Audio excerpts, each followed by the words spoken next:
আসসালামু আলাইকুম। প্রিয় শিক্ষার্থী বন্ধুরা, তোমরা দেখতে পাচ্ছ এখানে 25 গুণন 34, 63 গুণন 27, 32 গুণন 58। এই ধরনের গুণ অঙ্কগুলার গুণফল তোমরা কিভাবে খুব সহজেই বের করবে, আমি সেই পদ্ধতিটি আজ তোমাদেরকে দেখিয়ে দিব। তোমরা দেখতে থাকো।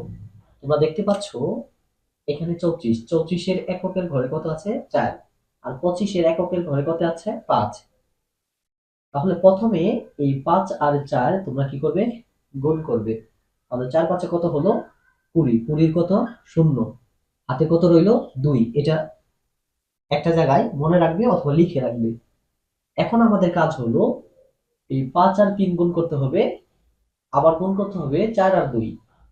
এই 5 আর 3 গুণ করার পরে আর 4 আর 2 গুণ করার পরে যে গুণফল দুইটা এটা আমাদের যোগ করতে হবে। যেমন আমি দেখিয়ে দিচ্ছি। 5 আর 3 গুণ করলে কত হয়? 3 5 15। আর 4 আর 2 গুণ করলে কত হয়? 4 দোকানে 8। তাহলে 15 আর 8 কত হয়? 15 আর 8 হয় 23। তাহলে 23 আর হাতে কত ছিল? 2। তাহলে 23 আর 2 কত হয়? 25। তাহলে 25-এ 5। আবারও হাতের 2 রইল। এখন আমাদের যে কাজটি করতে হবে, এই 2 আর এই 3 গুণ করতে হবে। তাহলে 2 আর 3 গুণ করলে কত হয়? 3 দুগুণে 6 আর হাতের ছিল কত? 2। তাহলে 6 আর 2 8। এখন দেখো এই 25 আর 34 গুণ করলে 850 হয়। আমি একটু দেখিয়ে দিচ্ছি। 25 গুণন 34, 4 5 20 শূন্য, হাতে কত? 2। 4 দোকানে 2 আর সরি 4 দোকানে 8 আর 2 10 শূন্য, হাতে কত? হাতের 1। লেখো 1, এক কাটা। 3 5 15 5, হাতের 1। 3 দোকানে 6 আর 1 7। তাহলে 0 5 এই 8 850। তোমরা দেখতে পাচ্ছ উত্তর কিন্তু একই। আশা করি তোমরা বুঝতে পেরেছো। আমি আরেকটা করে দেখিয়ে দিচ্ছি, তাহলে তোমরা খুব সহজেই বুঝতে পারবে।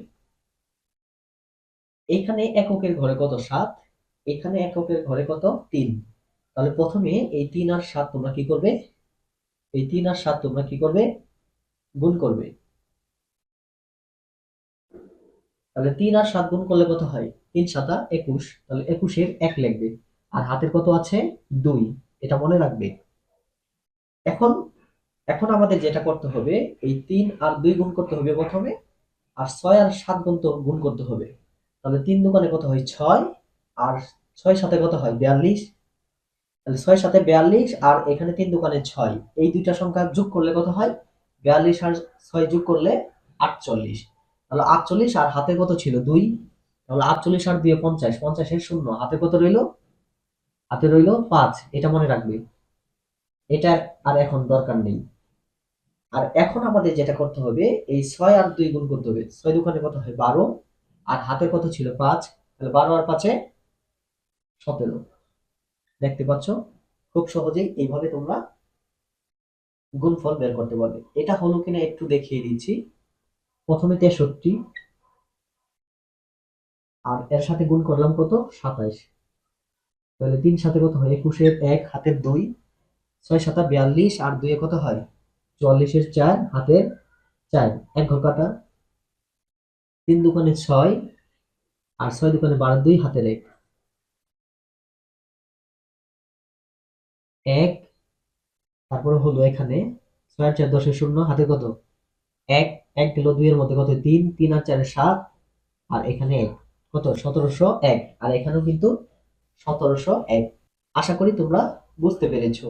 এইভাবে চাইলে তোমরা খুব সহজেই এই ধরনের গুণ অঙ্কের গুণফলগুলো খুব সহজেই বের করতে পারবে। এখন দেখতে পাচ্ছ 32 গুণন 58।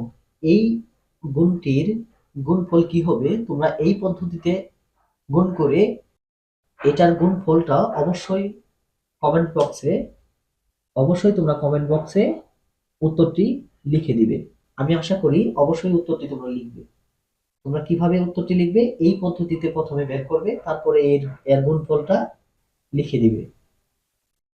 তো প্রিয় শিক্ষার্থী বন্ধুরা, আশা করি এই পদ্ধতিটা তোমরা বুঝতে পেরেছো। সবাই ভালো থাকো, সুস্থ থাকো। আসসালামু আলাইকুম।